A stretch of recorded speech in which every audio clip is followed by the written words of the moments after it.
Bonjour. Aujourd'hui, on va s'attaquer à un sujet qui fait parfois un peu peur, l'addition des nombres relatifs, donc les nombres positifs et négatifs. Mais pas de panique, on va voir qu'avec quelques règles simples, ça devient un vrai jeu d'enfant. Allez, c'est parti. Parce que oui, jongler avec les plus et les moins, ça peut vite donner mal à la tête, on est bien d'accord. Et pourtant, on en a besoin tout le temps pour comprendre un relevé de compte, les températures qui montent et qui descendent, bref, c'est partout. La super bonne nouvelle, c'est qu'il y a des règles super claires et logiques pour que ça ne soit plus jamais un problème. Alors, on va commencer par le plus facile. Le premier cas, qu'est-ce qui se passe quand on additionne deux nombres qui ont le même signe? Soit de nombres positifs, soit de nombres négatifs. Ici, la règle est vraiment toute simple. D'abord, on s'occupe du signe. Facile, on garde le signe qu'ils ont en commun. Si les deux sont positifs, eh bien le résultat est positif. Si les deux sont négatifs, le résultat sera négatif. Logique, non? Et après, on additionne les chiffres sans se poser de questions. Comment c'est le faire depuis toujours? Regardons ça concrètement avec les exemples. À gauche, c'est le cas qu'on connaît bien, 2 positifs. 3,4 plus 4,5, ça fait 7,9. Bon, là, aucune surprise. Maintenant, à droite, c'est exactement le même principe avec des négatifs. On sait que le résultat sera négatif, on met le signe moins, puis on additionne les distances à 0. 3,4 plus 7,2, ça fait 10,6. Le résultat final est donc bien moins 10,6. Bon, maintenant, on attaque le morceau un peu plus délicat.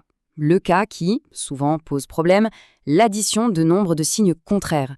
Un positif avec un négatif, c'est là qu'il faut être méthodique. Imaginez un thermomètre. Il fait 5 degrés, puis la température chute de 8 degrés. On arrive où à votre avis? C'est exactement ce qu'on va calculer. Pour ne plus jamais hésiter, il y a une méthode en 2 temps. Toute simple. Vraiment. Étape 1. On détermine le signe du résultat. Est-ce que ce sera plus ou moins? Étape 2. Une fois qu'on sait ça, on calcule la valeur, le chiffre. Alors, allons-y pour la première étape, le signe. La question c'est, qui va l'emporter? Le plus ou le moins? Eh bien, c'est tout simple. C'est le signe du nombre qui est le plus éloigné de 0 qui gagne. Celui qui a la plus grande distance à 0 impose son signe au résultat. C'est la loi du plus fort, en quelque sorte. Pour que tout ça soit bien concret, prenons tout de suite un exemple. Disons qu'on veut calculer plus 8,5 plus moins 3. On va appliquer notre super méthode en 2 étapes.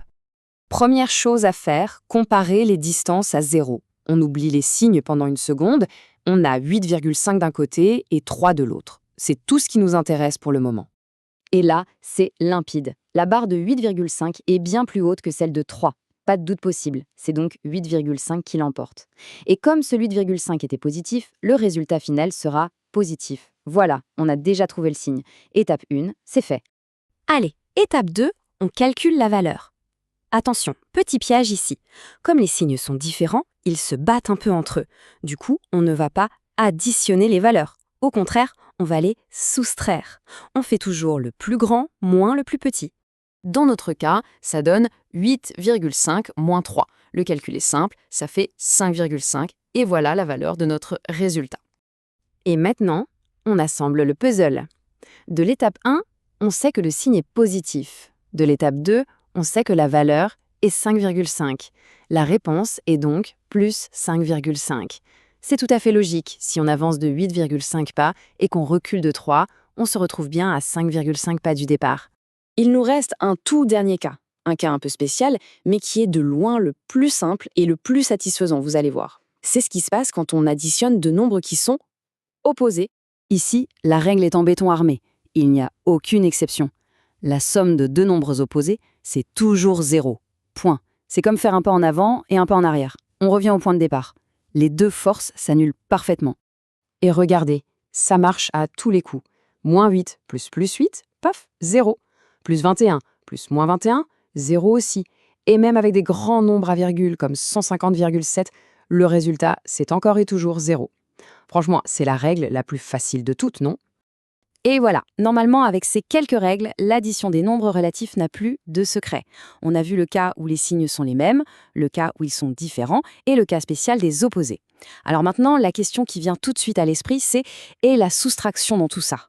Qu'est-ce qui se passe si on remplace le plus par un moins? Est-ce que ça change tout? C'est une super question pour une prochaine fois.